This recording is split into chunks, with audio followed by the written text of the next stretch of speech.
I think in some ways, to understand the law of love, you have to understand transaction. That's why I keep using the word, because you have to lose yourself. And what that really means is that anything that makes you feel special, by definition, is pretty transactional. In other words, I'm unique, I'm better. It's a judgment and othering, and are all transactional words. Just so much of our life, so much of everything we do is transactional, subtly, somewhat more dramatic, but all of it is self-interested and will rot in self-interest. And so I think if we care about relationships, hell, we are willing to take this truth and chew on it and recognize, how about me? What are my relationships? And how can I become a healer in a weird, ironic way by losing the very thing that I have spent my whole life gathering, which is my degree and my education and my sophistication. And I want to bring it to every relationship because that's who I am. That's my truth. Let it be true regardless. I don't need to be acclaimed. It's just, it is. As you try it and do it more, you develop a peace around who you are. You're more present. I don't need to carry so much. It's a lighter load. It's a healthier load. Welcome back, everybody. I'm your host, Greg McKeown. And today we have, our host, Steve Young is with us. He just said right before we went on air that this is one of the most intentional things he's done in a long time. And that is true, because you don't need to know all the backstory, but you can believe me when I say there have been many things that seem to have been trying to stop this moment from happening. Steve Young, that's who we have here. Now, in a sense, he needs no introduction. Anyone who knows football at all, even someone like me from England, knows the story.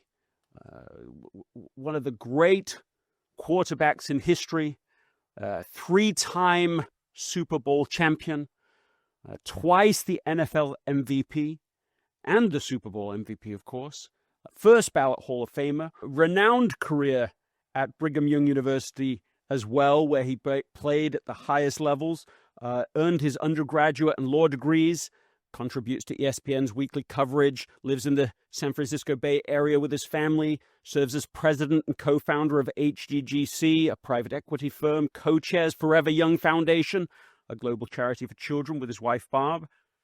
So many things that go on to the formal resume. But that's just some of the things that he's done, not who he is. And that's the conversation that we're here to have today, because, among other things, he has written a book, The Law of Love. And that's not necessarily what you would imagine. If you were to think of the next obvious play. But it is a powerful subject, a powerful conversation. And with that, Steve Young, welcome to the podcast. Greg, thank you. And yes, it's exciting to be part of this conversation. You and I have chatted at length and find the conversation like a gravitational pull. Like it just keeps getting closer and closer. Like I want to hear from you more. I wish that you would have been around when I wrote the book, Law of Love, so you could help me edit it, because you would have been a very big contributor. So there's just the things we're chewing on together, how it affects business, how it affects relationships, how it affects kind of our entire lives. It's, comes from a lot of experiences, and I'm grateful for your energy around it so that we can chew on it some more. Oh, Steve, thank you for that. So kind of you. Let's get into one of those pivotal moments. When you are at the 49ers, but it's before the glory days, before the thing catches fire. And I want you to describe your state at the time, why it was so hard, and a moment that changes it all. Yeah. So I'm going to try to take the drama out of this to make it so that you realize, oh my gosh, this was a moment of clarity and transition like none other. And so I'm replacing Joe Montana. He's hurt. At this time in 1991, he's the king of sports. He's won 4 Super Bowls. There's no one even close to him. He's the king. And I replace him, and it's been ongoing drama for 3 or 4 years between the two of us. And so I finally get on the field, and things aren't going well. And I thought to myself, many times during the season, I'd be like, I need to tell everyone that Joe Montana actually threw an incompletion. Like he actually threw an interception. He even lost a game before, you know, because like anything, people who are heroes, it's just you can't imagine. And then here's this other guy, this interloper. And so I just poured myself into it even more. Like I'm going to answer every doubt. I'm going to answer every question. I'm going to pour myself into it. There's nothing that I'm not willing to do, sacrifice, and I won't make. And so as the season wore on and things continued to middle and mud around, I started to get more and more, what I want to say is victimized, right? Like this is not all on me. I'm playing pretty well. Yeah, we're losing some games, but there's a lot of reasons why. There was a couple of games where things kind of turned south, and I got into a place where I would call it kind of a depressed, anxiety-ridden hole that I was pushed into, and now I was at the bottom of. And it was Monday night, after this one terrible game against the Raiders. It was super embarrassing. And I just thought, how am I going to make it to Christmas? And I thought, well, I'm going to get on a Delta flight. It's day off on Tuesday.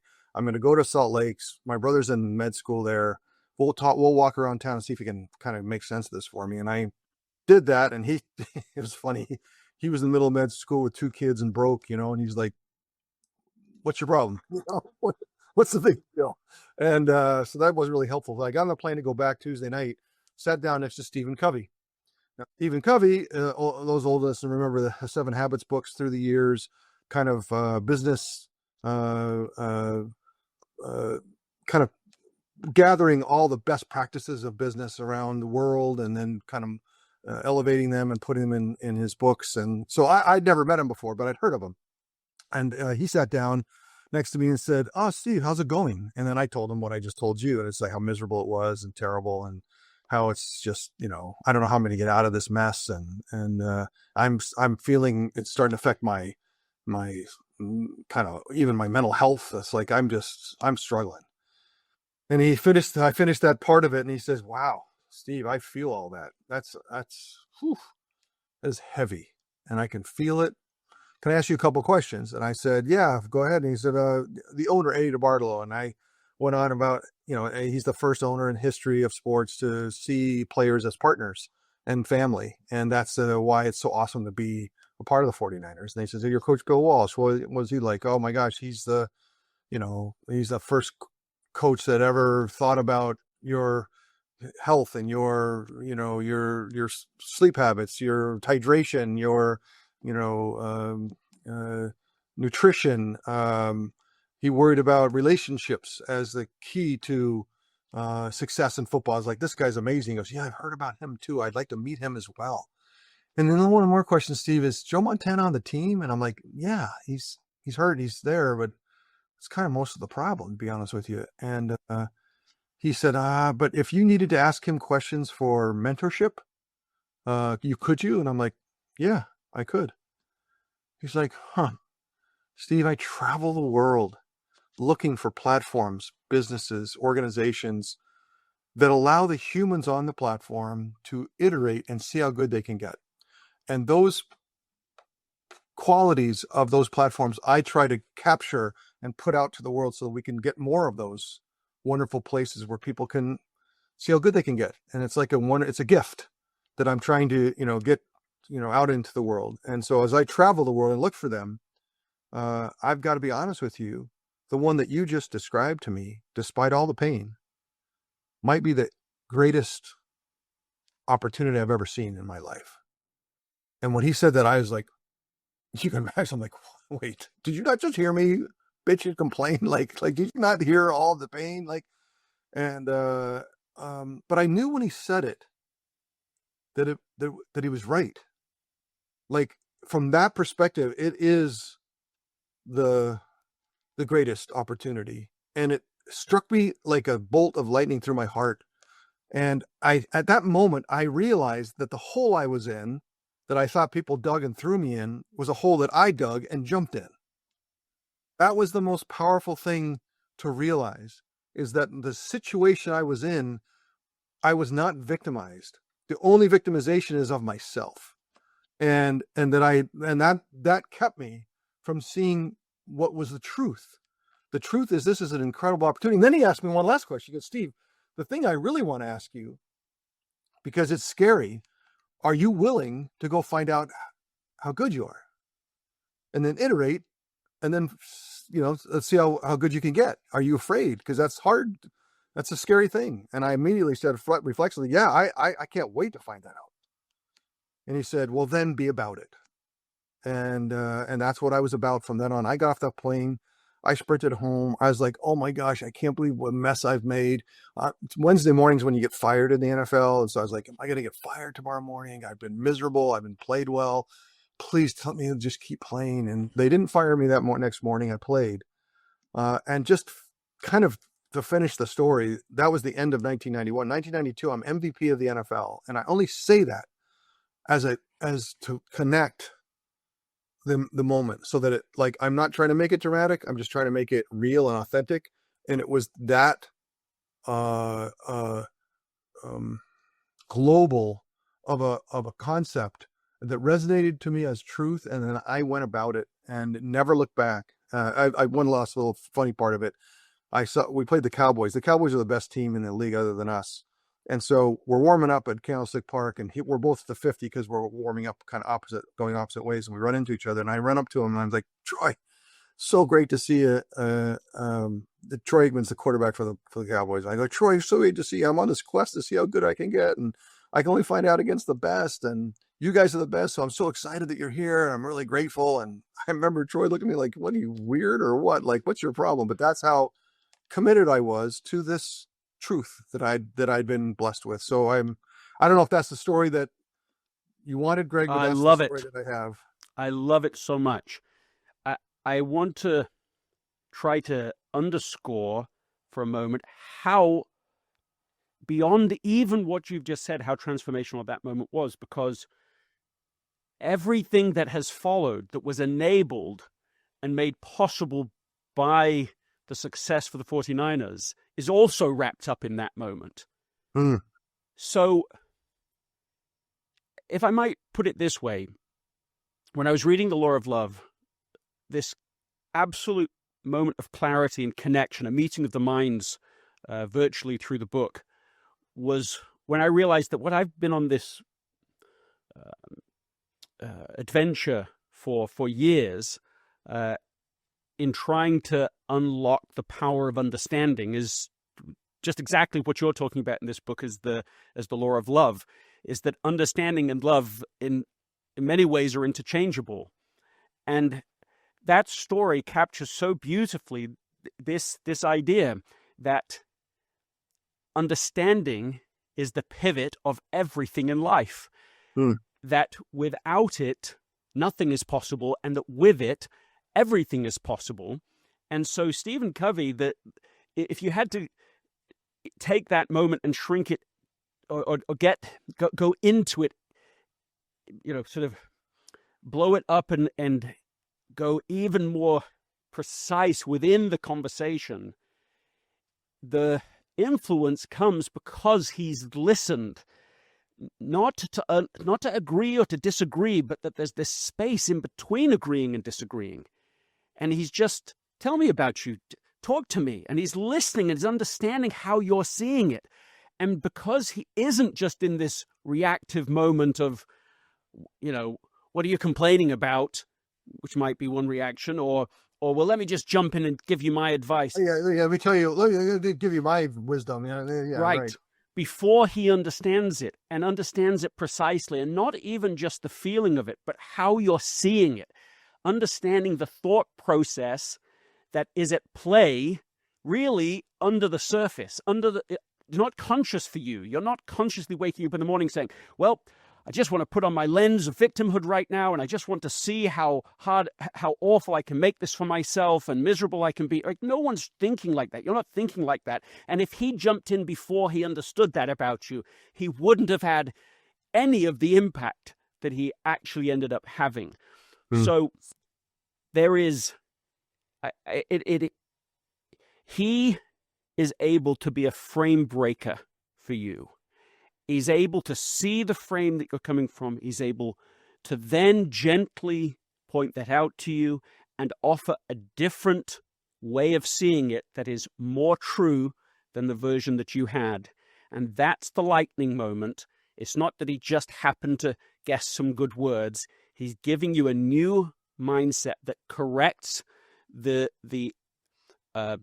faulty source code that at that point is running your life. And as soon as that's corrected, you're able to put all of those resources that you now have available into actually becoming better. And this is a one-season difference. Now you're the MVP. I just wanted to unpack that. What are your thoughts about all of that? So if you think about most relationships at their root are transactional, and it's subtle. You have to really think about this, but most relationships you come into, even brief interactions with people in the elevator or whatever, everything's a relationship. Most of the time, there's something that you're looking for, whether it's someone to tell you that they like your shoes, or, it goes on and it's endless. The hardest thing to do, and the talent that we're trying to, the gift that we're trying to describe, is the gift of curiosity. And that I'm not looking for something. I'm not, and maybe you subconsciously you've thought this through, or even consciously thought this through, but that's what Stephen Covey, he got on the plane and had been in a practice of curiosity, that's how he thought about relationships, to not allow his history and his his full sense of being to sit down next to you and then need something that you need to know about him, or the books I wrote or anything else. Just a pure, unadulterated curiosity about me is what you're saying is the unlock. And I say love, because love can be thought of in a very transactional way. The love that I'm describing is an kind of selfless love, where I'm not looking for something. I'm actually curious about you. Let me hear about you. Let me see what, is there something that I have that could help you along the way? Let me just, and gift it to you without looking for anything back. There's a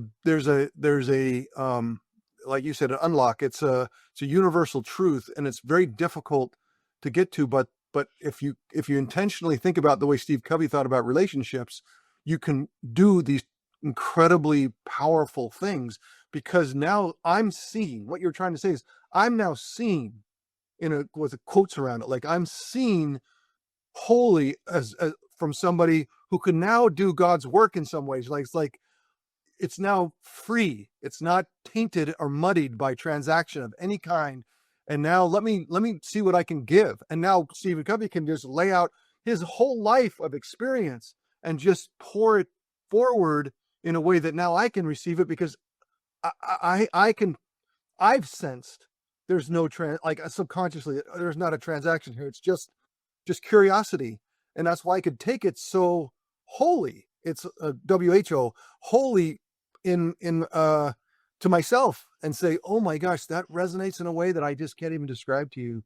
And I think that's what we're talking about. Is we can say the law of understanding, or with the law of curiosity, or the law, but I think love is the thing that encompasses all, that says that no matter what situation I'm in, I'm going to respond in a way that is selflessly love. In other words, I'm interested in your growth, in your healing, and that could be as simple as, hey, hope you have a great day. That's it. That's all you can do in 3 seconds. But it's something, a smile, or some sense that, you know what, I see you, and I hope you go well. And I even saying that, Greg, I think there's a lot of times when you meet someone briefly, you can actually feel that that's how they feel about it, how they speak to you. Like, I'm not looking for anything, just good on you. You know what I mean? And you can thanks. Because I think that part of us resonates, because it's not I say transactional. It's nothing. There's nothing that anybody's tainting it with and mudding the water with. It's just a pure intent of wellness and goodness, and people are going to go, oh, Steve, wait a second, you're telling me I just have to love people and everything's going to be fine? You've got to realize that this is more intentional around relationships that are transactional. Once you start, we need to unpack that more, but that's at least we're starting to frame it so that people understand what we're talking about. So growing up, my mother was a duality. She was a remarkable person, and she was also someone with a lot of illness. And it had an enormous number of ramifications for me, and I believe for all of my siblings and beyond. There's intergenerational impact. That's my perspective. And so when you use the phrase transactional, you mean, as far as I can understand, a lot by that term. Yeah. Because there's a lot of ways to be with people, and there's a lot of ways to communicate. And I think that for most people, they're quite blind to the way they communicate, because I agree. They learned about it when it was wordless, when they were wordless as infants, and then children as teenagers. And so they don't grow up saying, well, in my family, we communicated like this, and these were the transactional relationships I was in, and this is what they wanted from me, and so on. It's just invisible. So normal, you wouldn't say, this was my normal communication, this was my normal type of relationship. It just was. In fact, I just was speaking about with someone who was so abused by their father and mother that now they don't even know what contention-free communication would even be. They don't think, oh, I grew up in contention. They just think that's it. That's what I know. That's what it is. And so when you're trying to say transactional, or rather, when you're trying to define love as a non-transactional way of being with people, that is to seek someone's healing with no intent or expectation of benefit or reward, that is so different than the normal experience of life, the normal experience in families, in high school, in business, and beyond. It really is a radical change from all of the other counterfeits it's irrational, Greg. It's irrational. It's the rational state of being is gravity. We're all going to die. Entropy. Everything rots and corrodes. Like, we're not going the right direction. I looked in the mirror today. It's not good. Like, it's like things are changing. And so what's rational is eat what you kill, right? By the sweat of your brow. Like, every day is a challenge. And it's about me. Like, if I have to make the way. No one's going to make it for me. I've got to create it. I've got to do it. And so that in that truth, I'm bringing forward and kind of like interjecting into this rational situation that ends up, by the way, all rational transactional relationships end up rotting in self-interest, because self-interest can't stand long. Like, think about it as a marriage, right? Okay, we're getting married and we're 50-50 partners, right? That's the transaction. And we're 50-50. And then one day somebody feels that the other person's given 49. And it's like, hey, look, you're giving 49. What do you mean? I'm giving 50. And like, no, I think you're giving 49. In fact, because of that, I'm going to give 48. And then, well, you can't give 4. Like, think how fast transactional relationships devolve and unravel. Now, it could take a lot of time, because a lot of times you do transactional things, raising kids. I would give my right arm and left arm over and over again for my kids to be successful, to be healthy, to be happy. And if they would just listen to me, I could promise them that it would go well. So what happens is I interject myself into bringing them up, trying to give them the best things that I can, but in many ways, I do it for a result. Like if you'll behave this way, you'll end up, being successful. And so I have this at its subtlety, it's a transaction that I'm interjecting into the relationship as we try to raise kids. And what is very difficult but yet really alarmingly expansive and beautiful is when you can see your children and be curious about them, who they are, who they are. Maybe, I don't know if you ever had this, I had it, when you have children as babies, they come and then they grow up, you're like, oh my gosh, I see you. The behaviors of that little baby are so much you in a baby form. Like, you came with a personality, you came with a sense of who you were and what your experience was. Like, I felt that. And so can I remain curious about that? And then instead of interjecting me, like Stephen Covey did, wait, let me be curious about you. What are you experiencing? How are you feeling? Tell me more about that. And then I bring my experience in a non-transactional way without trying to get a result. So it takes time to figure this out. But once you see it, transaction owns, like, you can give me a word. Give me like perfectionism is a transactional word, right? The more I do, the more, and if I'm, by the way, if it's a list of things to do, it's transactional. If it's a list of things to be, it's more about what we're talking about here. More, about states of being versus things to do. I'm a good parent because I do all of these things that make me a great parent. Well, that's probably okay for a while, but sooner or later, you have to be a great parent. I've seen this now when I get little shards of clarity in my own heart, that I'm going to be a great parent if I can lose the transaction. So I hope that we'll just keep talking about it, but maybe something will light for people to go, oh, I get it. I'll watch for it. Well, there's an experience that you have with this when you're with the 49ers and there's someone who's making, or at least it seems like he has the power to make your life a living hell.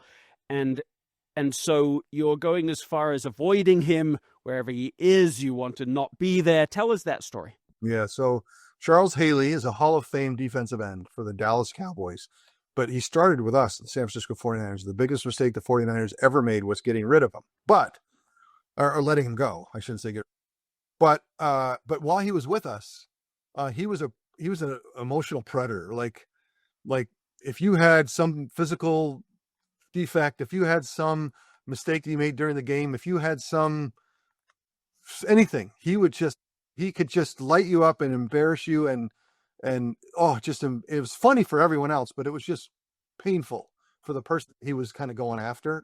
And for whatever reason, maybe because I was threatening Joe Montana, or that I was like an interloper, I was kind of an oddity in the team. I felt like he saved his best stuff and most vicious stuff and most, quantity of stuff for me. And so over time, I realized I just got to stay away from this guy. It's brutal, and it's making my life miserable. And so then I would come to work and I would, call ahead and say, like, where is he? Is he in the training room? And then I would avoid him. I just I wouldn't go there. Or is he in their locker room? I'll just stay in the equipment room. When I pull in the parking lot, I'd look for his car, and I'd like, oh geez, and I just try to avoid him. And it helped a little bit because, by avoiding him, he can't, kind of lash out at you. So we're going to Seattle to play the Seahawks, and we land. Short little flight. We're getting off the plane, getting right on the buses. I'm late talking to the coach. I jump on the last bus, packed with everybody. Only one seat left next to Charles Haley, of course. That's just the way where life works. And so I'm like, oh. So I go sit down. He doesn't say anything for a minute. Start driving. And all of a sudden he goes, are you married? And I'm like, no, I'm not married. He goes, well, I thought all Mormons were married with lots of kids. I'm like, well, no, I'm, not yet.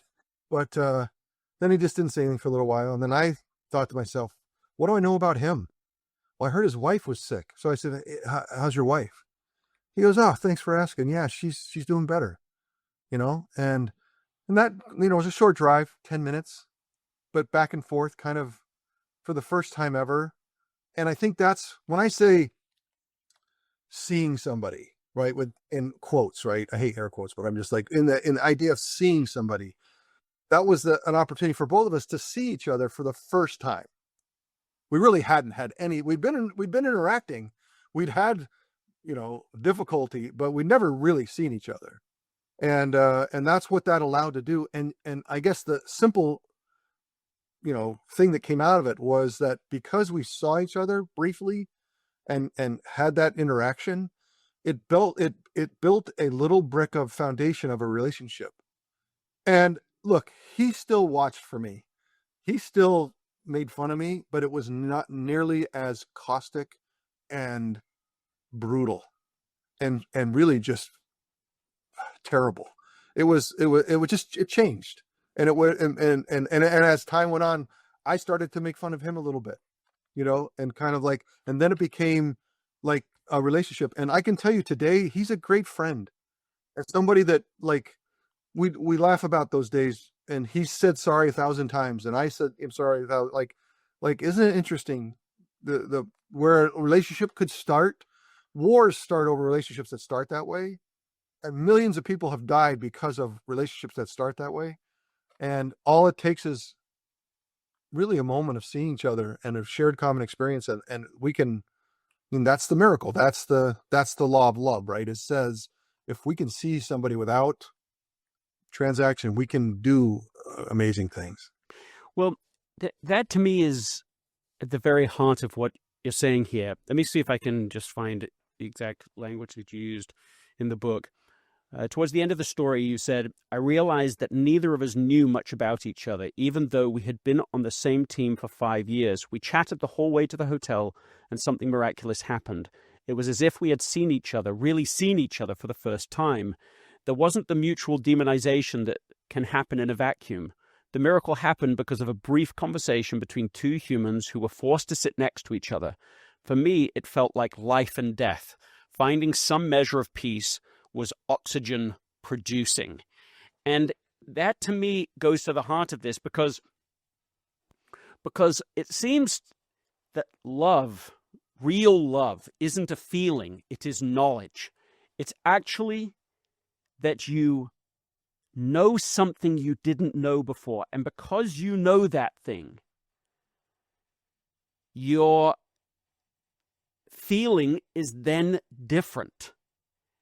And so it's not the other way around. It's not let's will my way into feeling a different thing towards someone, almost like lying to yourself. It's not that. It's that you actually discover something new, something you didn't understand before. And the moment you do, the perspective has changed, and then you're able to respond differently. In fact, now it's coming to my mind a story of when that happened to Stephen Covey, which I think is interesting. This is when he's in New York City, he's on the subway. Everyone's just calm. This is like pre-phones. People are reading the newspaper. It's very chill. Somebody walks on, a father with his children, and the children just produce mayhem in there. They're knocking people's papers over. They're running backwards and forth. And eventually Stephen steps forward. And he says, well, listen, sir, I don't know if you've noticed, but your children really are upsetting a lot of people. I wonder if you could do something. And the man looks up almost for the first time aware of what's going on. And he says, oh, yes, I see that. We just came from the hospital where my wife just died. And I guess they don't know, how to cope with it. I guess none of us do. And in that moment, Stephen says, well, everything changes. His whole attitude changes, his feeling changes, everything changes because he has new knowledge. And that to me is where love and deep, true precision understanding are so powerful. You start to discover a signal, meaningful signal in what was noise. And as you discover that signal, well, that's what changes everything. That's why it becomes such a miracle. Your thoughts? So it is a miracle because I'm a doer. I grew up, with a list of things that were going to make me great, and then I went and did them. And as you do things, good things can happen. Like I'm about that. And and I think it was, I maybe one of the first times happened to me when I joined the 49ers. Bill Walsh was the coach. He called the team up and essentially said, hey, look, I don't care what play is called. I don't care what defenses run. We're going to win because we have shared common experiences with each other and we share an element of love for each other. And I remember when he said that, I'm like, it's not a quote, but that's the essence of what he said. And he said, and I remember thinking to myself, this is football, bro. Like, what are you talking about? Like, but what he said is, if there's going to be a time when we're in Lambeau Field in Green Bay, Wisconsin, and it'll be 32 degrees and sleeting rain. You've never been colder in your life, and the wind's blowing. It's fourth quarter. We're down by 4 with a minute left. No timeouts. It's 3rd and 10. And then I'm going to call play, and then you're going to go in the huddle. And I don't care what play it is. I want you to be in that huddle and recognize that you have a relationship with everyone there. Not just I saw you on the bus. Hey, I know your name because it's on the back of your jersey, but spending time with each other. And he was all about that. And in many ways, the 49ers were great for 20 years. And I got to say, it's probably mostly because of this fundamental truth around relationships, about what matters under pressure, what matters when it really counts, is that you have an ability to see somebody else in their, in their full form. And then it creates a bond. Like, it creates something that you can connect to. And if you don't have that and you just know someone's name on their jersey, there's not a bond. And then all of a sudden under pressure, you have to do things that kind of work together. And I don't care what relationship is. I mean, I don't know how to do this, Greg, but I was at my wife, I'm late sometimes, and it's a bad habit. And she's like, please don't be late for this thing, because it's just be embarrassing. And so of course I press the subject and get so that I'm late, and I'm sprinting home. I mean, I'm like, I'm considering running red lights. Like, I'm desperate. So I'm in the left turn lane behind a guy, and the light turns green, the arrow, and the guy doesn't move. And I think to myself, you know what? You talk a lot about the law of love, and relationships can happen in elevators or well, here's not, you're in a relationship with this guy. How are you going to define the relationship? Am I going to slam my horn, flip him off, and scream? That's one way to define the relationship. Or I could take a deep breath, recognize that, of course, he's at the green light, a red light too. He's going to look up, and he'll go. And so I decided, look, just take a breath. As much as you want to just go crazy around it, just take a breath. He didn't go. And I'm like, okay, I took my breath. Now I got to get going here. And then I said, no, just take another breath. And I did. And then he saw it and went. And then we all went. It was fine. And then like 100 yards later, we stopped at another red light side by side. And I remember looking over at the guy. I'm like, do you know that you and I are in a relationship and it's going pretty good? Because of choices that I made. You imagine if I would have honked at him, screamed at him, and flipped him off, and I called next to him, who knows where that goes, right? But one thing for sure, that relationship is strained, and both will be victimized, right? He wouldn't go a green light. Oh, he screamed and yelled at me and made me, like, it's so easy to devolve into transaction, and it's subtle and quick, and that's why you just have to train your mind. Bill Walsh, relationships matter. And once you decide that relationships matter, how I see people. And so people are involved with other people at work. Like, are you seeing them? What do you know about them? Do you know their name because it's on their jersey? Or do you actually know that? I mean, it's not a test. It's not, oh, I have to do this. It's totally voluntary, because at its core, selflessness has to be voluntary, or it's not selflessness, right? Like, it has to be you saying, I'm just curious and hopeful that I can be, of aid to you in some way, whether it's just saying hello and being nice or whatever. But that in those kinds of relationships are abundance. And where transactional relationships end up is devolve into victimization, perfectionism. I mean, down the road is, the less you see of somebody. I mean, Assad's gassing his people in Syria because he's basically had a transactional relationship with his people that has now devolved into, like, I don't even see you. Like, I don't even think that you're worthy of living. Like, you know what I mean? Like that's That's a transactional path. As much as you want to elevate and think it's wonderful, it's the same path. You end up in a terrible place if you're not careful. I interviewed somebody on this podcast years ago who was a doctor who became really curious about near-death experiences. And he interviewed maybe something like 100 people that had had these experiences on the operating table and so on. And I asked him, okay, what's the biggest difference for those people? When you've gathered that data and you've gathered their story, is there a theme throughout it? And he said, there's a single theme. And he said, this is the theme.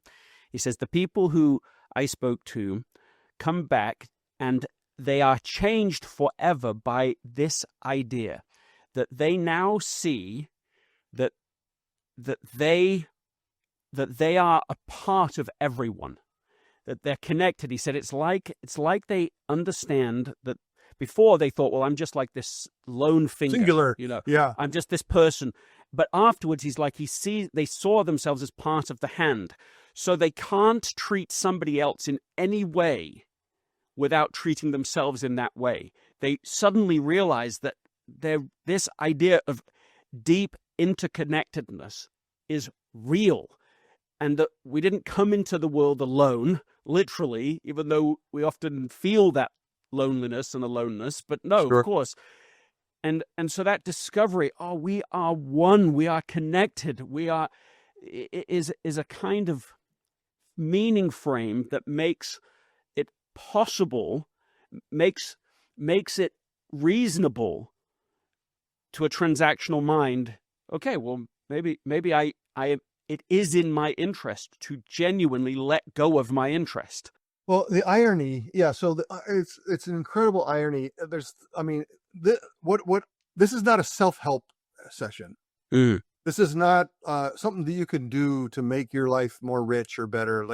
No, this is, again, a state of being and a recognition that there is a great irony in this transactional world we live. And the greatest irony is that if I interject curiosity into relationships, or love into relationships that is selfless, that weirdly, ironically, I end up receiving something that I never, wait a second, there's something that comes, and that's that beauty of selfless love. It's the very thing that I was seeking and needed transactionally, I left behind so that I can interject and help and heal and be a part of. But to your point, I'm a part of, it matters because I'm a part, and all humanity is a part of me. I'm jumping in, and strangely, ironically, I end up receiving, in many ways, the very things that I would have transactionally desired.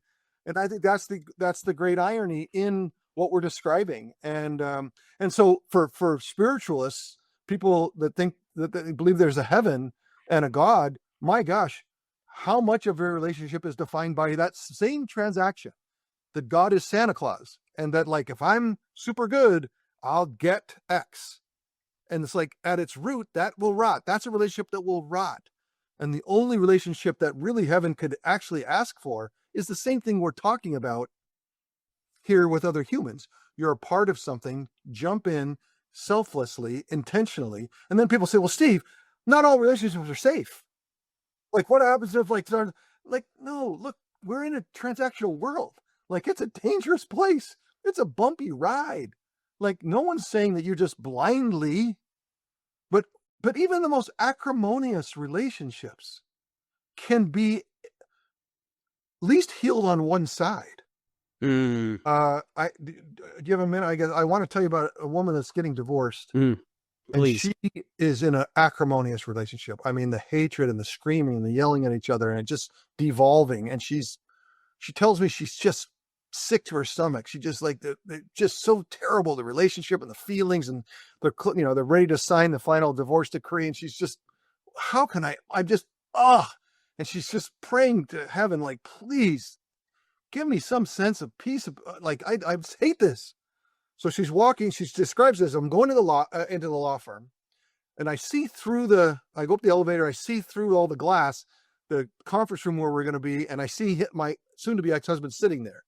And as soon as she sees him, she says something weird happens where it's like, I saw him in a way that I hadn't seen him before, as if he was a child, or that he was an old man, or that he was more than just what he is this minute with all the pain and suffering that I've been through with him. It's like, also I have this visibility that he's more than this.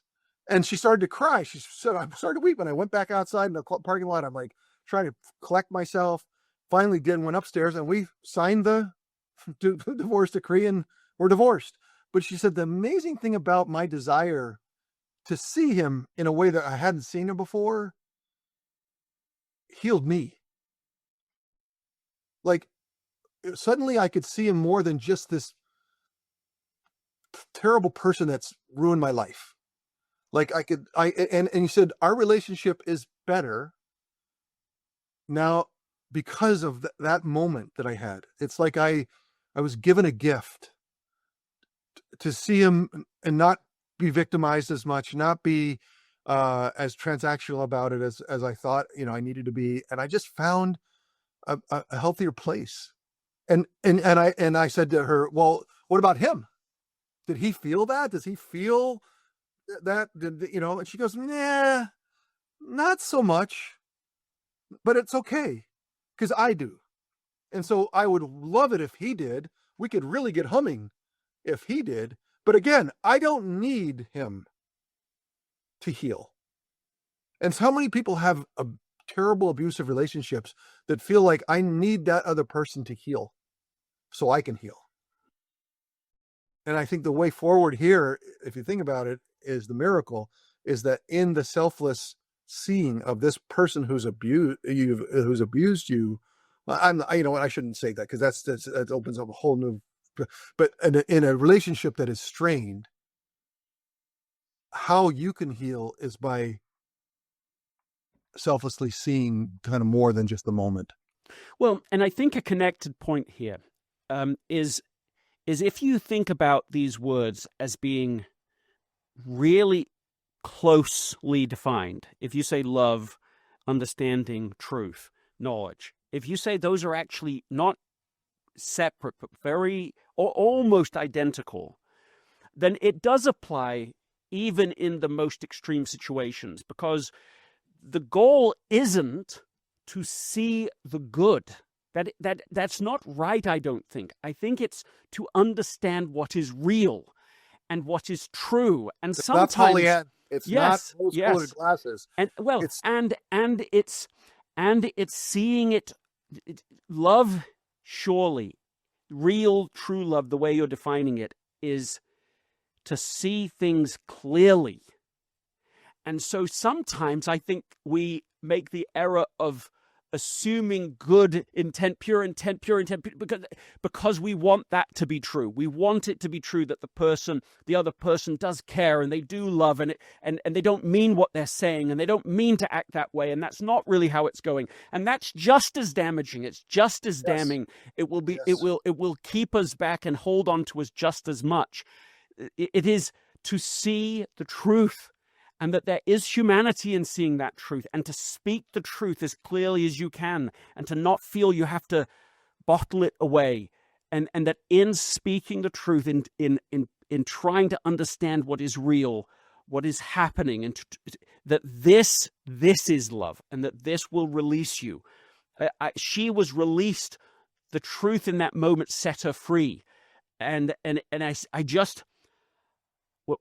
I feel like that is in some ways the discovery of a lifetime for me, that being able to that trying to seek what is true and trying to say what you think is true, it opens up the best of all possible futures. So even when in the short term it seems like, well, maybe this is making this situation worse, or it's bringing things to the surface, this is the path. Love equals truth equals understanding. I think those are really closely defined. And if we try to take it in a more dramatic place so that it can kind of, I always said the law of love is undefeated forever. Like it can't be beaten. All the things that you want to have in your life that you can trust, that you can trust this. And in that way, I don't, how is healing, how can acrimonious relationships heal? The only way is that somehow interjected into it is an ability to somebody has to say, I see you. Like, as painful as that can be. And the truth can be just like, oh my gosh, you are abject evil. You know what I mean? But I'm going to speak my truth to it, but I'm also going to recognize that it's not 100% of you. And that, like, I'm actually going to try to see how did you get here? What was your journey to this place?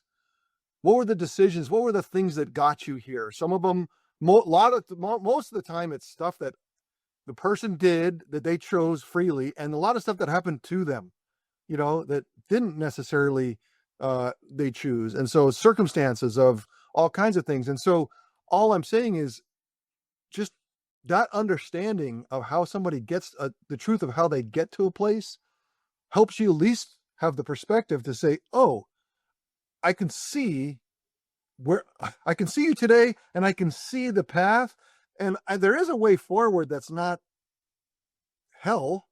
So, like, let's interject into it this idea that if I jump in with a transactional mindset, it'll devolve in a second.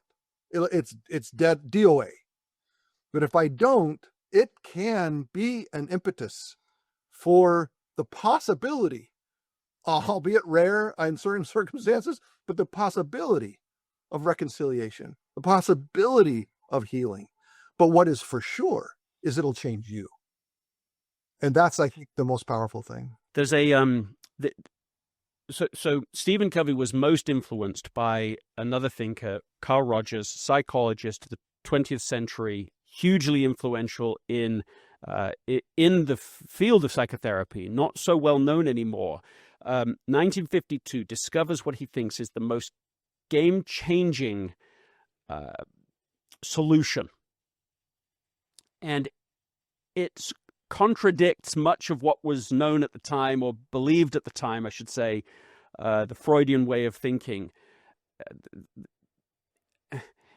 But he starts to experience being a certain way with people that had come to him with what he said was broken communication. They're broken, and at various levels of brokenness. There's the brokenness we all are, and some people would come to him almost like a coaching relationship, and some people would come so broken they were living in utter make-believe worlds that they were constructing to try to reduce the level of pain that they were in. And so he found that at all levels of this, if he could show up in a certain way, and he was calling it empathic listening, but he means a great deal by that he would see transformation, almost always. But then it goes a little further. So that's what he's discovering in his therapy work one-on-one with people. But he starts to say, well, what if this is just a human relationship? What if I've discovered just a way of being that would work in all relationships, so much more broadly than just in a therapeutic relationship? So he starts gathering these small groups of people together, 5, 6 people, and they were selecting 4 polarized views. So they would take it would be about something of the day, some racial tension or some political issue. And the people in the room, half would be on one side, half on the other. And he was trying to work out, could we construct a way of interacting, a rule of interaction that isn't transactional, that isn't I'm right, therefore you must be wrong, which pushes people further and further polarized in their views. They're more and more extreme in what they say. I'm 100% right, you're 100% wrong. This kind of impossibly useless interaction. He said, what's the rule? What's that would manifest or might create a space between agreeing and disagreeing? Could we conjure that space? Call it forth, so to speak.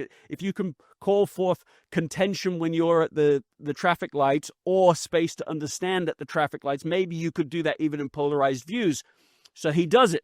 This is the rule he comes up with. You only get to say what your point is after you've made the other person's point to their satisfaction.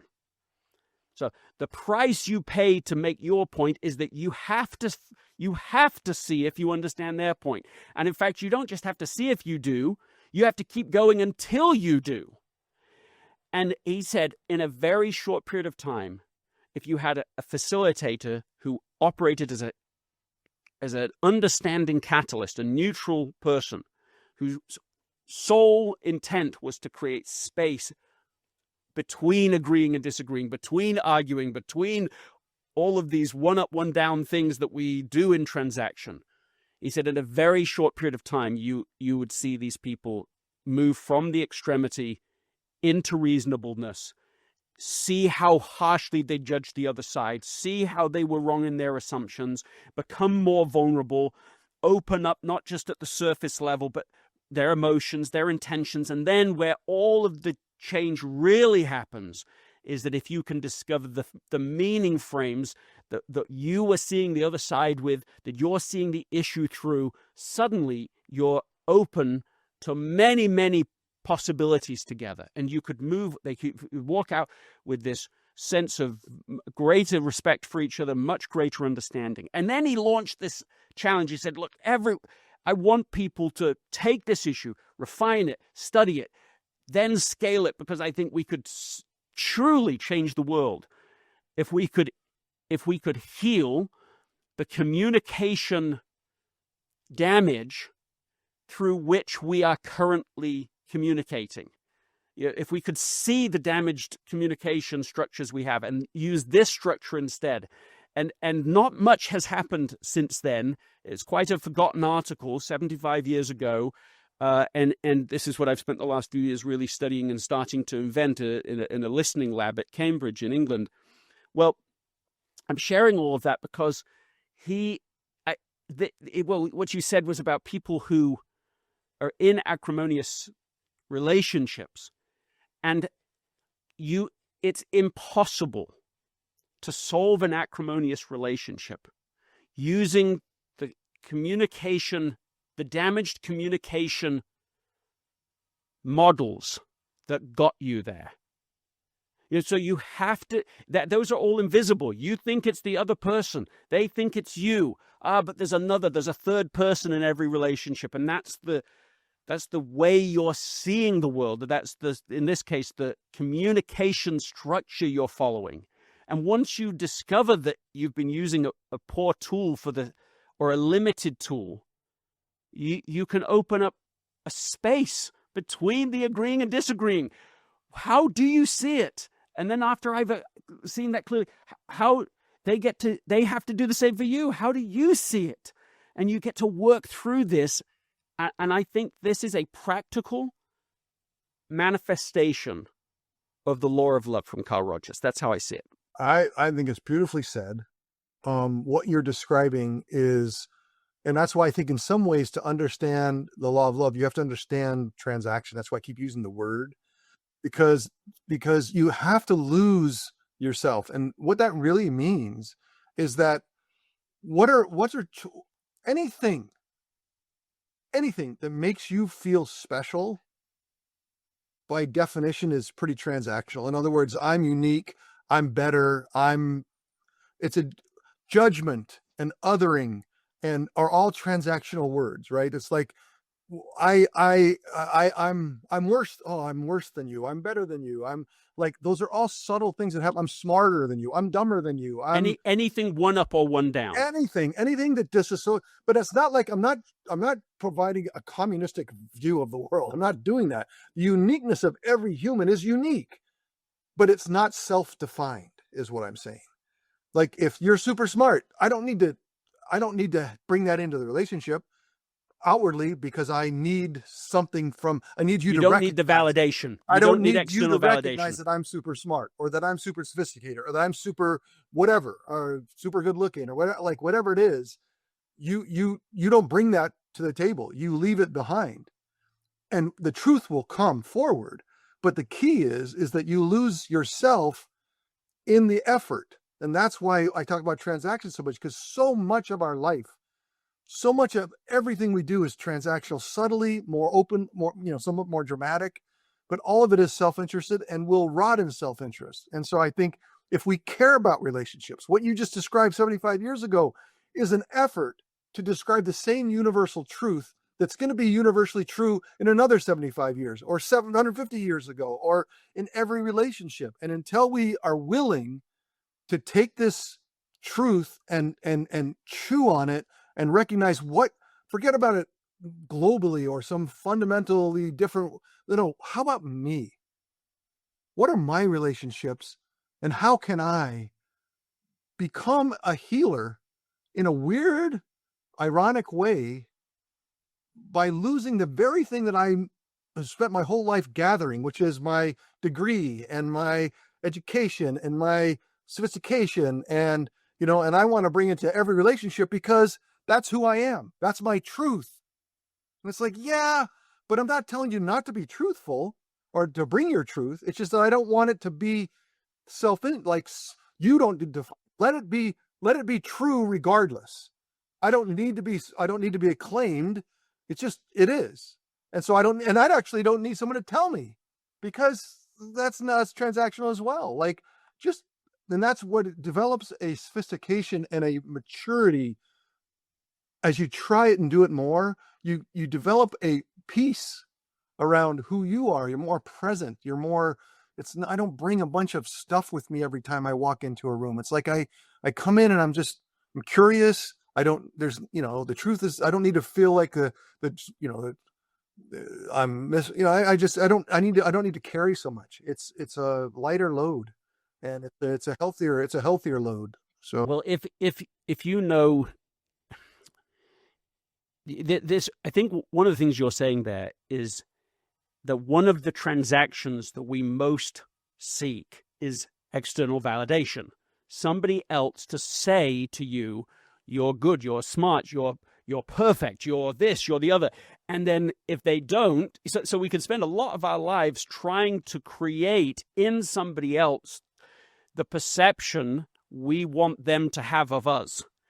And of course, there's a very insecure way to live, because somebody can not see it that way. And then you have to control their view of it and use your language to control this, and to let go of that and to say, look, to grow up. If somebody comes in and they look at my shirt and they say, oh, well, you're wearing a green shirt, right? To me right now. Well, I don't have to fight that, because I just know the color. And so there's a certain kind of calmness, I think, to what you're saying, where you go, no, this doesn't matter. I don't have to fight for this anymore. I don't have to spend time trying to manipulate your view of the situation. I can just be at peace with this, try to understand you, and then create some space, hopefully, for you to understand me. And we can build this more accurate understanding and love, for each other. Let me ask you this. So this is an interesting shift, possibly. When you think now, we've talked stories, we've talked concepts, but for both of us, I'm sure, this is just an ongoing journey.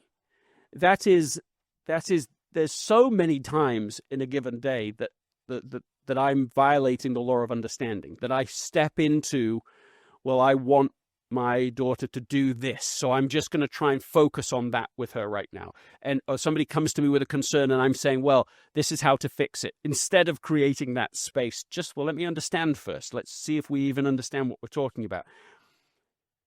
And I'm wondering, is there currently in your own life, you don't have to share this, but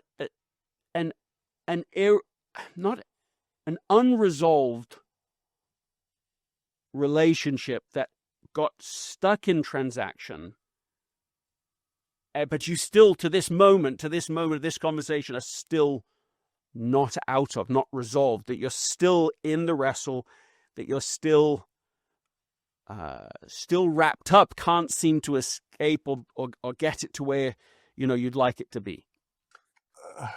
Yes. And what's nice about chewing on this, like you say, it's going to be an ongoing process because you live every day in a transactional world. So every day you have to, like building a muscle or building any other kind of strength or good quality, you have to push the rock up the hill every day. Like it's like you have to kind of stay intentional about it.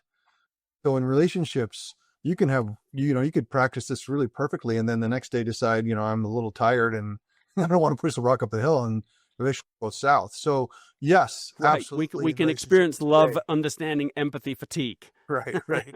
And so I think I guess the place where I'm at in this journey, as we kind of chew on it together here, is a recognition in relationships that are unresolved that I have been unknowingly fear-based. Fear at its root is self-interest, right? Because your brain is wired to keep you safe. And if something feels dangerous, the fear is like, oh my gosh, I should be fearful and run from the tiger.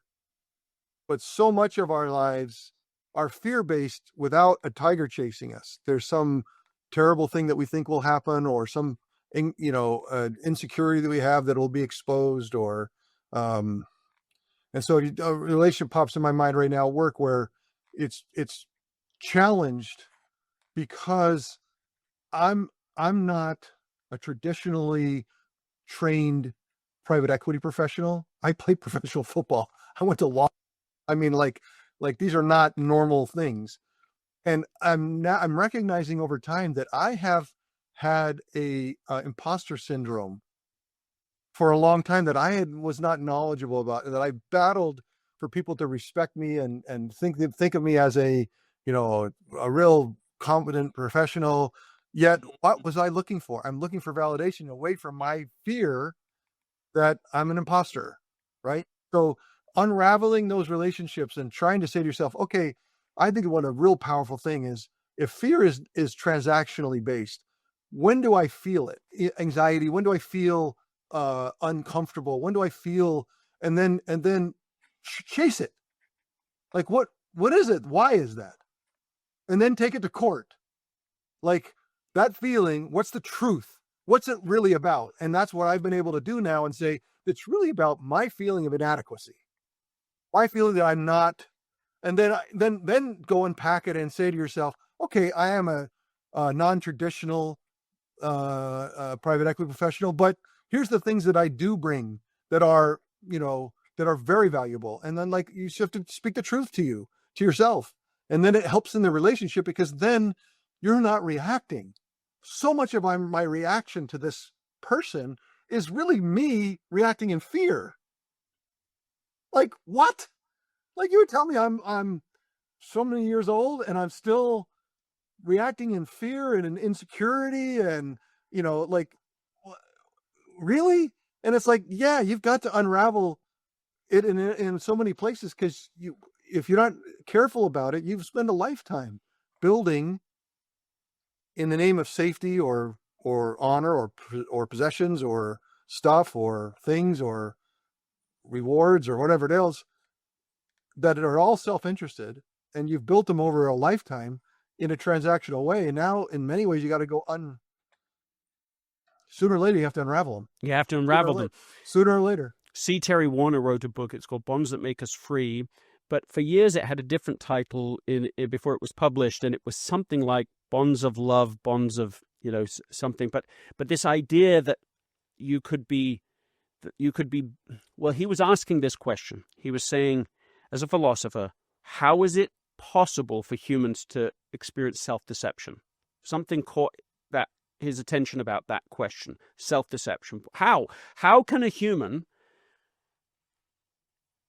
know something and then deceive themselves about the thing they know, right? Like, how can you unknow a thing you know? Or it's actually quite a complex problem.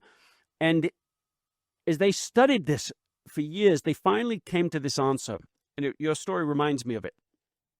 That in all relationships that have spiraled into an unhealthy place, if you trail it back, if you go back to the beginning, work all the way to the beginning, what you find is that there's a moment at which you knew something was right and you didn't do it, or you knew something was wrong and you did do it. It's not huge, it could be small, but then you justify it to yourself. You come up with a story that goes, oh, well, but I'm not responsible for that. This other person's responsible for something else, Okay, so in the moment, it's not a huge thing. It's not going to grab your attention. But then you are stuck in what he described as this ongoing cycle. And here's what the cycle looks like, because you then live out that incorrect story that you have conjured to justify this thing that you did. Well, I wasn't in control, so I didn't make a mistake. It's because they did something. And now you're blaming them. But of course, what you're doing is showing up as a person who blames the other person. So now you're showing up a certain way. Well, they now are reacting to you, the version you're giving them. And then now you have more reason to justify your own behavior. And you can get stuck in what he calls the monster cycle. And if this goes on long enough, it becomes like bonds, because you end up with two awful choices. You either have to conclude, well, they really are a monster, and that's awful, but I have a monster in my life. Or you have to conclude that you are a monster, because if they are not a monster, what kind of person would be going around saying they're a monster? Well, which is it? Which is true? Which problem do you want? And if you can unravel this back to like, well, what really happened? Where did it begin? You discover, oh, there is no monster. They're not a monster, and you're not a monster. There was just a moment early on of some kind of self-deception. Nothing greater or larger than what you just described, where, well, I'm kind of feeling like imposter syndrome here, and so I feel a little like I need to kind of try to kind of prove myself instead of going, oh, I'm really new to this. I'd love to learn all about this. I'm new. I've been doing all these other things. I'd love to. I don't understand a lot about this stuff. I'd love to learn. Instead of that moment, you just can get caught up in a cycle, and that can go, like you've described before. That can become, it can be the divorce, it can be the war, it can be breaking of whole business structures. It can be enormous damage because of this ongoing cycle. So discovering the truth of the beginning, the impetus, can be, I think, extremely healing. And so really important, Greg, that we talk about what are the elements of curiosity, of understanding, what you described, like I call love. What is the state of being that puts you in a position to be open to even trying this? And number one thing I would describe as vulnerability, the ability to say to yourself, I don't know everything. This person can teach me something. Like, it's possible. So that there's a vulnerability and a willingness to open yourself up.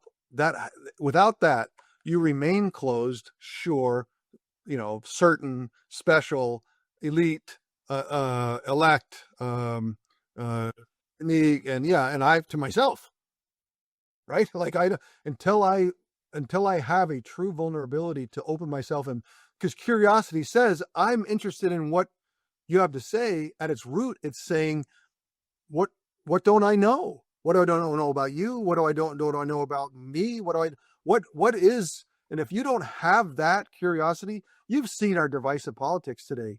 It is such a clear and easy opportunity to see what transactional relationships happen. Two-party system, divisive, now everyone in their corner just throwing bombs at each other with no ability to heal or find consensus or abundance. So no matter, by definition, no matter what happens from one side to the other, it'll be a brief happening. It won't have a lasting effect because it's done in transaction, if that makes sense. And so in that way, and you've got to have the vulnerability to hear from each other and see, and when you're mad, when you're frustrated, and you think the other person's, the devil or evil or something's gone wrong, or, they don't, some terrible part of that, then you now feel justified to just continue to drill down and more in transaction as you self-define the relationship and the other person as terrible as, and it just, like you just described, it just spins until someone wins and someone loses, and then there's a zero-sum game, or worse.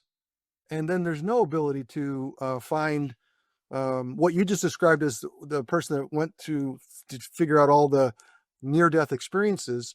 We're connected, and so like, think about it in governments or civilizations. Like we got, like, this is not a small thing. Like don't listen to this and say, oh, this is crap, because it's not crap. Like, it is not crap. It is something to chew on, and at the very least, chew on it for your own life, let alone for like the goodness of society. I think about this a little bit like the Babel effect. So if you think Tower of Babel, okay, so the Sunday school version of that story is people are building a tower, great tower, to get to heaven, and God comes down and he changes all the languages. And the way that that's typically interpreted is you have the spontaneous eruption of 100 different languages. No one can speak to each other anymore, and they all go their separate ways. And who knows? Like, maybe that happened, but we don't have to have that interpretation, because there's another psychological interpretation which says this: that something infected the ability to understand each other. Like, you could speak the same language, but if you introduce enough pollution into the mechanism of understanding one another, you will not be able to understand each other, even if you speak English and they speak English. And in fact, I've had this happen. So Anna and I, my wife and I, we've been married 25 years. We work really hard on this communication, and it makes a big difference to us. And yet there are times that we've had arguments, and we've talked about this openly, even on this podcast previously.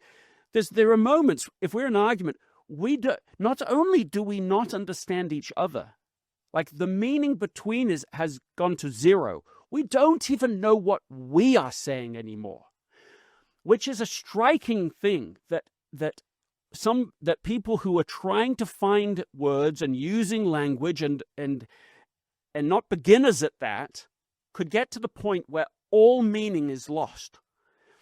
And when that happens, of course, progress in everything and anything else is impossible. And that's what you're describing, I think, when you say the political situation, the gridlock that we're in increasingly, is, you can't do anything else. If you can't understand each other, if you think the other side deserves to be hated or deserves to be destroyed, and you take pleasure in that because of fear, because of something that's corrupted in the way that you're seeing each other, then you can lose everything. Today in America, 1 in 5 people admits to having stopped talking to a family member or close friend because of polarization. 1 in 5. And I think, well, what if that becomes 1 in 2? Where do you go then?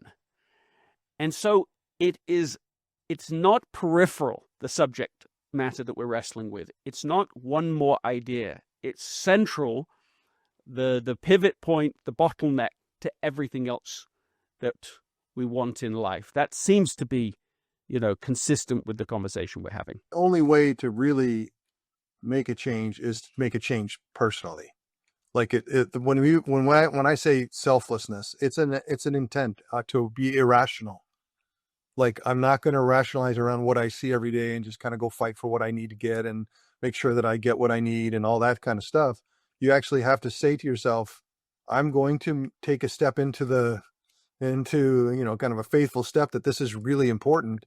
And I'm going to become vulnerable and open and figure out what I can learn and see and ironically, in the end, that's how the abundance that you feel in your life, the very thing that you want, safety. I just want to feel safe.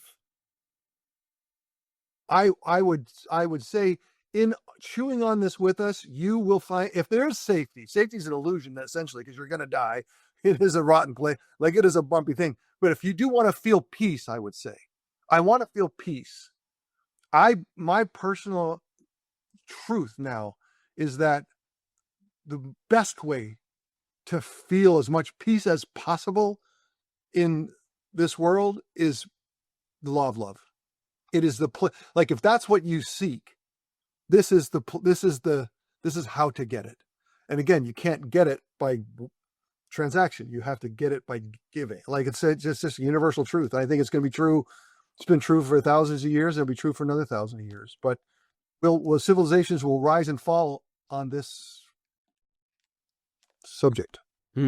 How did they say it in the movie from, I don't know, it's the 60s maybe, I don't know, but there's the 10 Commandments, and he said you can't break the commandments, you can just break yourselves against them, and that's when you call it the law of love, you mean it, I think, in those terms. It's like, yes, you can ignore this, you can not know it exists, it doesn't matter, it will still shape you, it's invisible, but it's still fully in operation right now. You can violate it, and then you'll end up with a bunch of deal friends, not real friends. You can violate it, and then you're going to find that your children want nothing to do with you because they can never connect really, they can never grow really, because they just have to be a function of what you want them to be. You can reap the consequences of ignoring the law, or you can have the humility to be able to say, okay, how do I get out of this transactional mindset, this transactional way of communicating, interacting, thinking of others, and discover there is a different path, a different way. There is this way between all this agreement, disagreement, control, no control. It's different to all of that. It's a space between it. And in that space is our ability to connect, to understand, to be able to build everything else we want. Go. And think about it. So many times it's my truth and your truth colliding. And you're like, what do you want me to give up on my truth? Like, that's all I am, is my truth.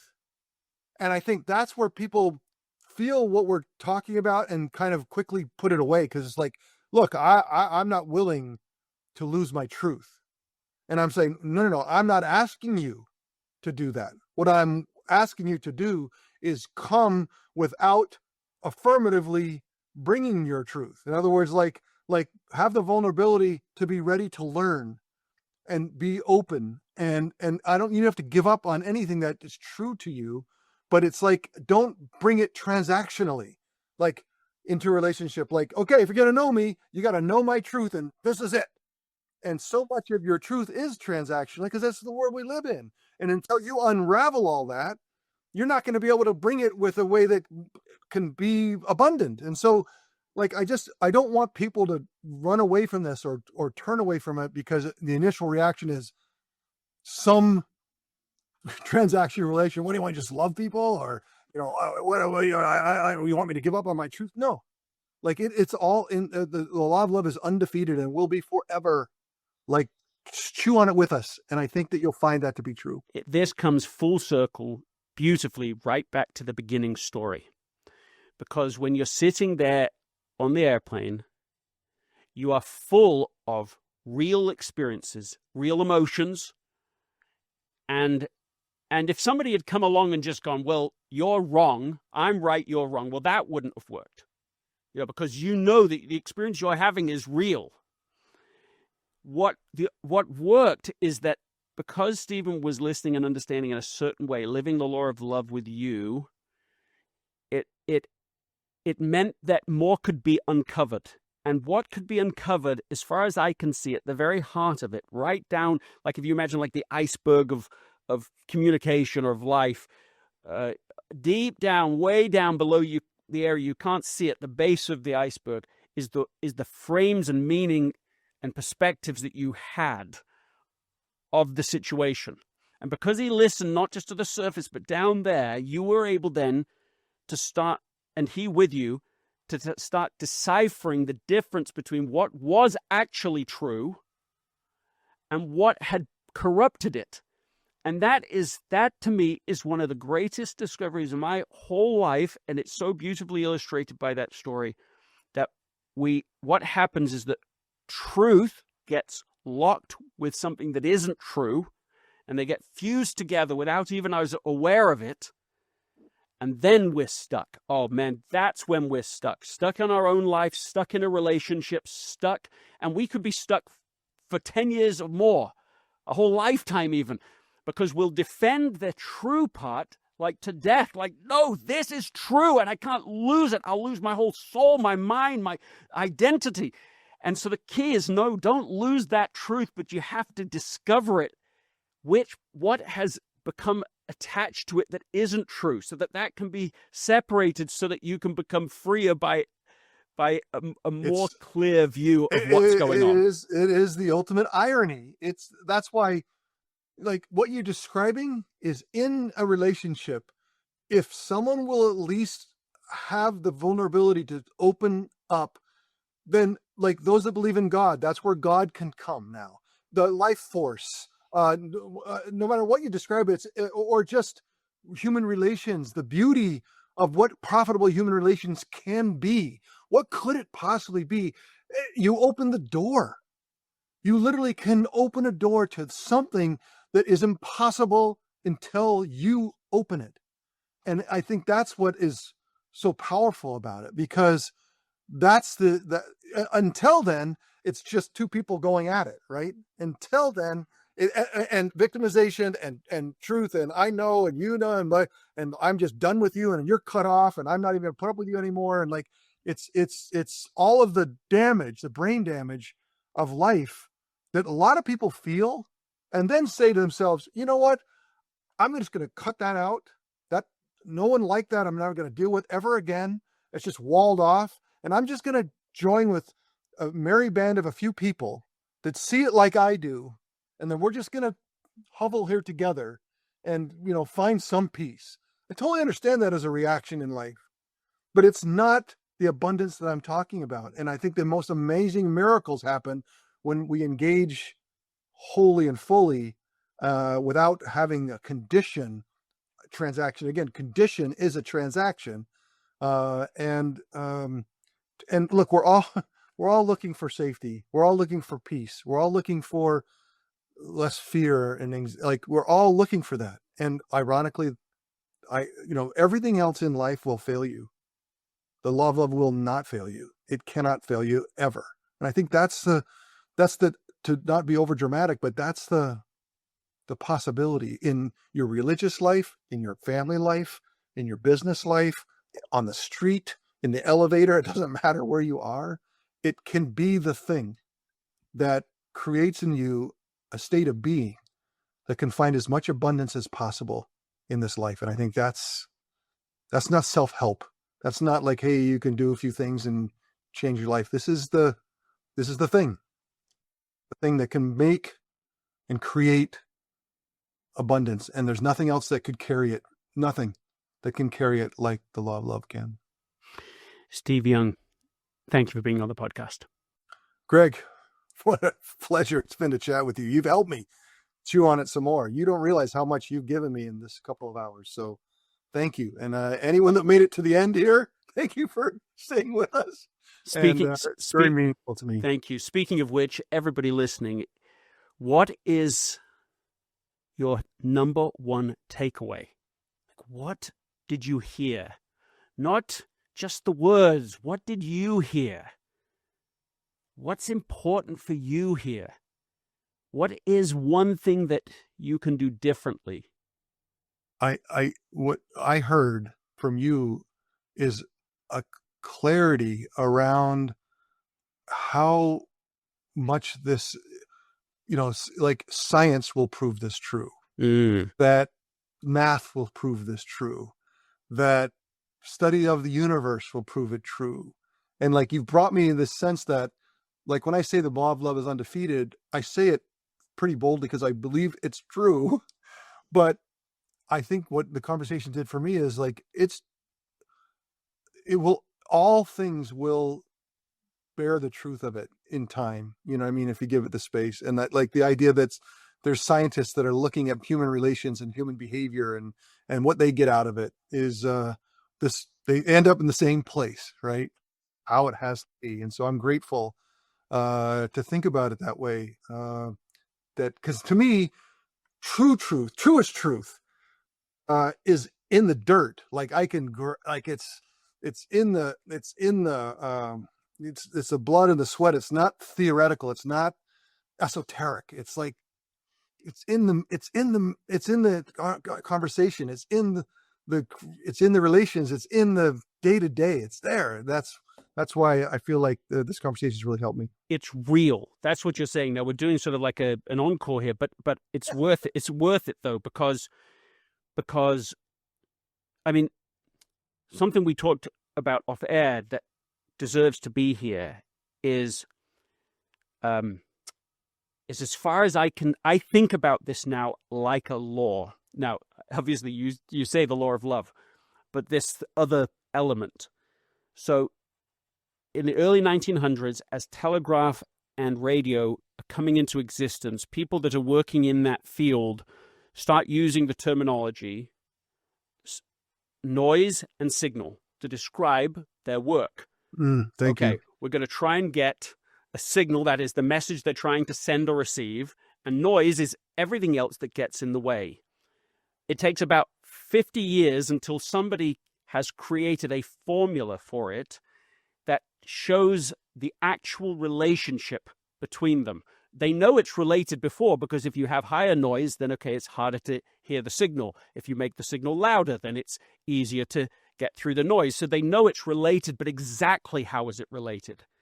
And so this gets written up as a mathematical formula. It's exactly this. Well, I'll give you the simplest possible version of it is this. Clarity equals signal divided by noise. Okay, that has two specific ramifications that this has burst into my mind and heart since I've understood this. Okay, because, and that formula, by the way, that has been used now everywhere. That's being used in engineering constantly through Wi-Fi, through signal, through sending, through all of the radio messaging that's still used for all different forms of communication. So it's being used every day constantly. But the ramifications are the following. Because noise is the denominator, it means that you will improve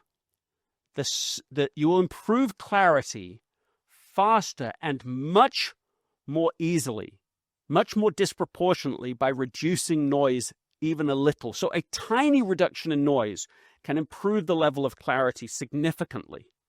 In fact, so much so that it's like this. Because it's the denominator, because noise is the denominator, as noise approaches zero, clarity can reach infinity. So if we're trying to reach each other again, and that's in the engineering space, but it's true for our interpersonal life, our relationships. If you want to connect again, if you have a relationship that like you have a teenager, you can't reach them anymore. You can't seem to impact them anymore. You have a marriage and you just can't seem to connect anymore. There's so much distance between you. You can't be understood anymore. And on, right? The business relationships and beyond. If you can reduce the noise, then you can suddenly have a breakthrough.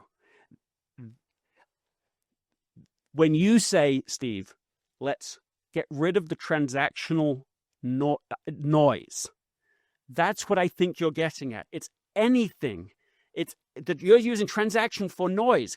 Anything that gets in the way of being able to see the other person as they are. And so if you can remove, whether you call it transaction or use the metaphor of noise, if you can reduce even a little noise, suddenly things are possible that weren't possible before, and amazingly significant ways. And you and I have talked about off air, and I really am so glad you brought that up, because it's incredibly powerful. Because once you start to see transaction for what it truly is, it's everywhere. It's everything. Yet what we need to leave behind. Like, I think that's the, if for those Christians, it's Christ's New Testament. You're talking about the irrational love that he's talking about. Lose yourself, you'll find yourself. In many faith traditions, this is a universal truth. And then regardless of religion, just in abundance of relationships, if you believe that there is an abundance, it has to be in the reduction of noise. It has to be in the reduction of transaction. It just has to be. And so to me, that's what makes it really universal and very, very powerful and undefeated through time. Steve Young, someone who is also knows all about being undefeated in so many ways and so many scenarios. Really, thank you for being on the podcast. Greg, thank you for this. Great to be with you. Thank you, everybody else, for listening. Really, thank you.